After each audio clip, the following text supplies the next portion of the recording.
In this video, I'm going to show you how to repair and replace your clock spring. Make sure to disconnect your battery first. To remove the airbag, you have to depress these holes on the side of the steering wheel. There's one on both sides.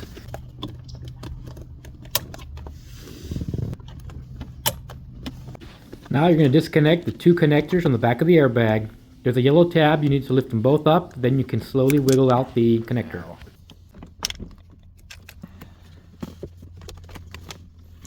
Find the clip in the center. If you yank on it with it still connected, you're going to rip out the wires for the clock spring.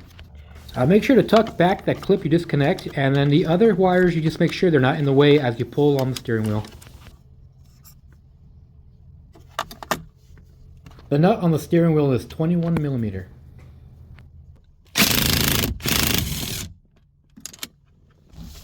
You shouldn't need a steering wheel puller. You just got to yank on it pretty firmly and wiggle it a little bit.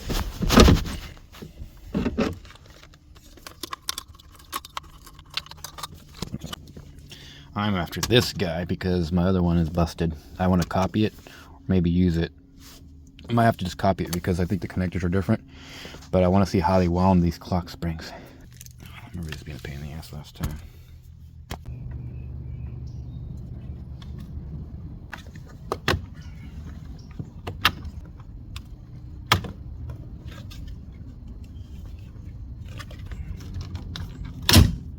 Yeah, I hit the steering wheel adjuster a bunch of times. When you hit it, it just flings hard to the top, so you gotta be careful with that. I had a hard time removing the telescopic switch, but just move the whole thing out of the way and it'll be fine.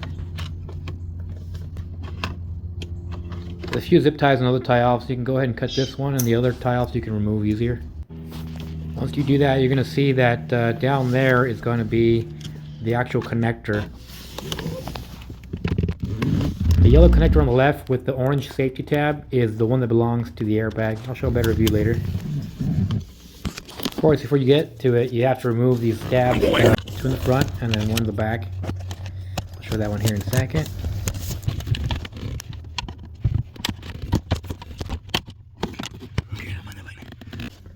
If you really want to, you can leave that light in there, but I like taking it off. It makes it a lot easier to get in there without this plastic piece in the way.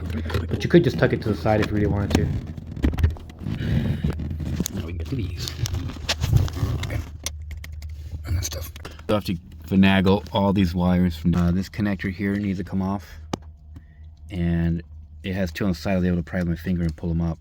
This one down here has a safety connector. It has an orange one you have to pull first, and then you can lift this off. So that one sucks too. That one, guys, that one's attached to this guy here. That's that orange tab I was telling you about. It has to come off first, push it up. So now I am able to take off the clock spring. Be careful, they're not expensive, but they're hard to get nowadays. Anything just to know the alignment. Scratch it here and scratch it here. So that's the alignment. You really don't want to spin it because it can only spin so many times. If you have everything in place, you're never going to overdo it. But if you're taking your steering column off and you turn it a few times and a few more times and you forgot to put it back where it was, eventually you'll tear this up. It has those little copper bands inside of it. One of the bad things about having a 2006 C6 Corvette is they had these connectors for a little while. They had less controls on the steering wheel. Even the following year with 2007, the clock spring was already different. So they're kind of hard to find these days if you have an older Gen 6. So if you look here, this is from a 2007 and this is a 2006. The connectors are different. You can still probably look in the inside and make it the same, but as far as the connector goes, you're gonna have to retrofit it, to make it work properly. So you could splice this one and connect this one, and you're gonna have some of the features not working, which is fine. Or you're gonna have to rebuild it or fix the old one, which I'm gonna try to do on mine.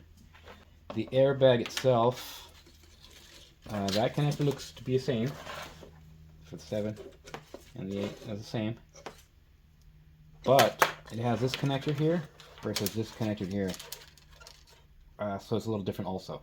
So yay, fun. That's going to be for the actually getting the controls to work. So that makes sense. The input and the output, and the controls input and the output. Now, I haven't seen anybody show the inside of one of these for the C6 Corvette. I'm going to try to fix that so that we can all use it to repair them ourselves when we can. Sometimes it might be beyond repair. I think mine is not beyond repair. So I'm going to try to fix the 2006 one. Now, I don't want this to rotate, so I try to tape it the back side. I just want to take the front cover off so I can look inside and see the windings. So it's going to be these little tabs here, a whole bunch of them. It's like 5 or 6 of them. Here. Here. I'm going to do this because it messes up and then it goes. But after, if I mess up, then, oh, no, okay. Because that can also have inches of wire together, so I'll try to go down on the inside. Alright. So, I lifted up the one side, I taped it down so it wouldn't move. Make sure to take them all the tabs off. You get the screwdriver, you pry it right here. Make sure you have this one off though, if you don't it's going to fight you. Then it should easily come off. You're going to expose these guys here. Now I want to peek inside still without unraveling everything. You're going to have to pull these out so you can turn the whole thing upside down and I can take the top off and take a look. Alright, so let's do it. Let's get this guy. So I'm just going to want to try to come up a little bit. I'm going to instantly push it back down so it doesn't come out all the way. Alright, watching it live. I'm going to turn it around carefully. With this tape as well.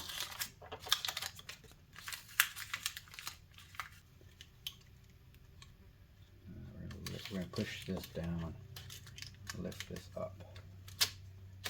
Something kind of raveled a little bit. Alright. Alright. Try to hold this down. This is like literally the money shot for this stupid thing.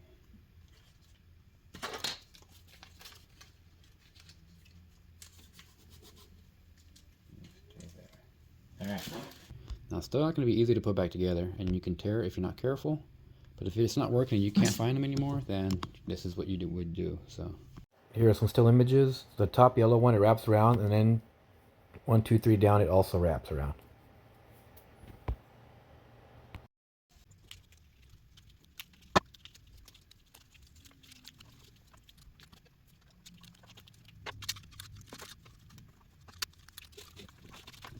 All right, and literally just flipped it over a second after I stopped recording. So now when it's flipped, you gotta go for it and give you the correct position and everything. Ooh, too much. Okay. Looking at this, I'll get back to the porch. It'll tap them. Anyway, but not the same position. In the direction. So, see what's over. I don't know how to do it. Alright, cool. And this guy here. Tape's great, but eventually it's going to get in the way, so you have to take it off.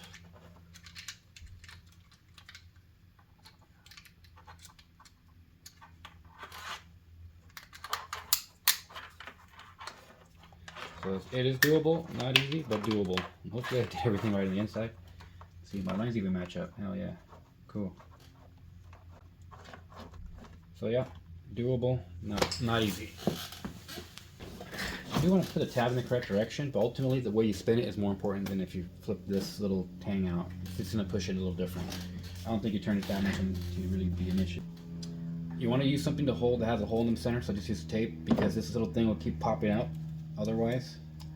And then once you have it in there, I'm starting with the yellow, you can turn it, right? Now there's going to be a short one and a long one. So the long one appears to be on the yellow, and the short one is going to pop out on one of these. I got to go look at my pictures again. But then they would wrap around once after you hook them up. You have to have them in the correct direction, so it has to unwind counterclockwise so that it can feed it through this loop here. Otherwise, if you have it the other direction, it's not going to feed properly. So then the short one will have to find its home over here, and the long one's going to be where it is, and it's going to go all the way around once, and then it can come out and seat in this guy here. So I'm going to go ahead and take care of that now. Looks like it goes on the third one, so double check. So interesting, it actually was correct. It's the third one on the C's 2007, but on the 2006, it's going to be this one. You see a little just a little bit different on these, where the yellow one is, and where this one is. It has a little, like a little cup, and it should be on the cup. So on 2007 C6, it was on this one here, but now on the short one, I'm going to put it on this one. So it's a little bit different. Not a big deal. Then I'm going to go wrap it around.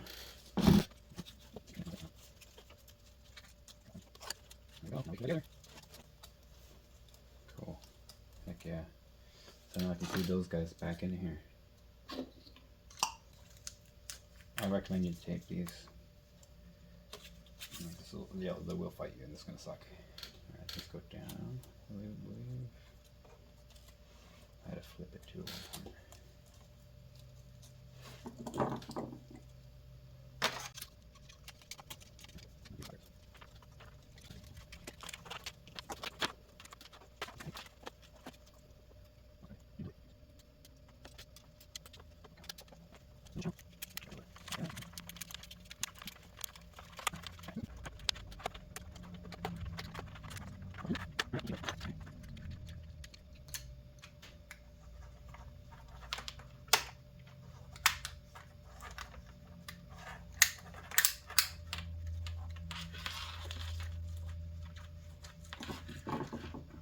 Now, as far as proper positioning on the 2007, it has the yellow mark there, and that's where I pulled it straight off the steering wheel. It was like this. The yellow mark right there has a little arrow, so I'm probably going to install the other one on the yellow mark, whichever way gets me there the fastest. I don't want to overturn it either. So right now it's on blue when I assembled it, so I'm going to move it to yellow. If I turn this guy, I can turn it to, I found the shortest distance to yellow is actually clockwise until I hit yellow right there. Now it's on yellow.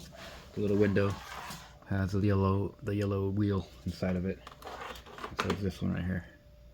Now I'm going to grease it up with some dielectric grease because if it's a little bit not as smooth as this one. You really should validate your work in case something went wrong when you're putting it back together. Opening stuff.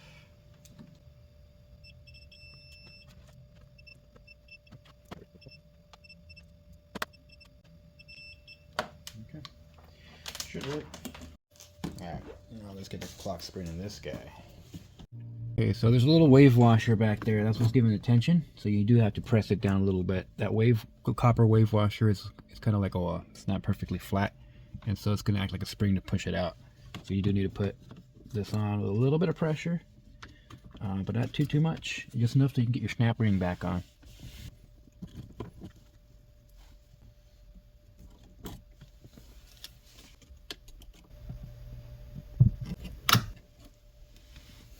Alright, so you gotta feed this guy back down. So I got my handy dandy rubber bands, maybe a clothes hanger or something. This is a band for CV joints because, you know, that's how I roll, baby. So let's do this. And we gotta feed this down on there.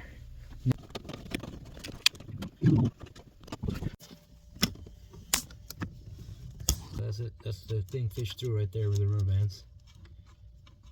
So now we can reconnect it to that guy over there. Oh no,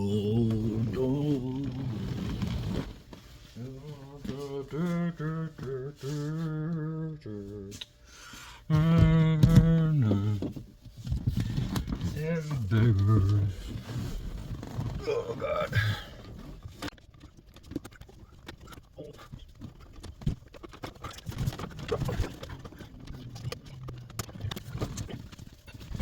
Cars, yay, fun. Now I got this last connector. I'll probably use some long needle nose pliers to put her back in her home. Go to your home. Are you too good for your home? That's gonna be that connector right in there, the one that was different for this model, year model. Okay, so there it goes. And that's that connector from earlier that is different on the 2007, so this is 2006.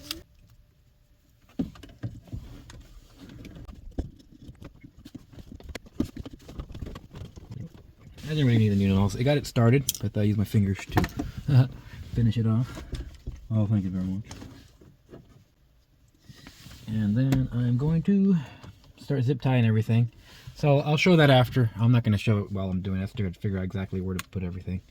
But it's there now. It's connected. Yay! Minus this stuff right here. It's connected. I'm going to put this collar in first. Snap the back of this part into the little places where the snaps go. So it was really a pain in the butt to connect this. There's a couple tabs down here you have to line up. There's a plastic piece in the left side. I wasn't sure if I put it in right, but if everything works, then I'm not too worried about it. It seems to. This top one's going to do the same. It's going to go in and down.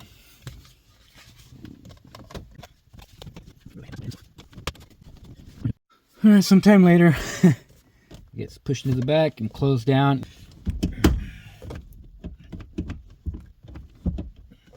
Cool. I'm ready to go for you guys. Okay.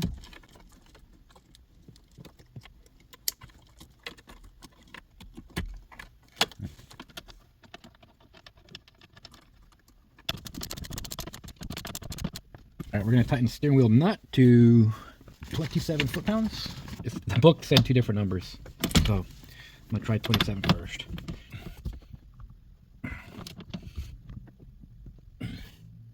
27. It's slipping. I'll take it to 30. So we did 27 and 30. Ultimately, we're going to do 30. Let's see if I bust my knuckles on something.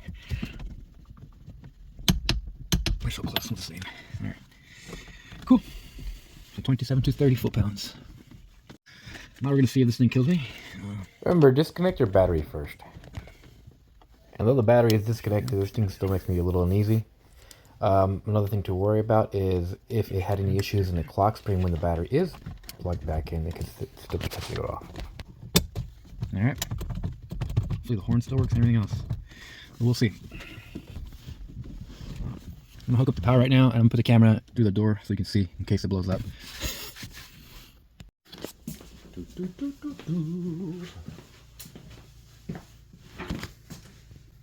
All right, I'm hooking up the battery right now. Let's see if this thing goes off. Did not. I won't lie, I was like slightly disappointed it didn't go off.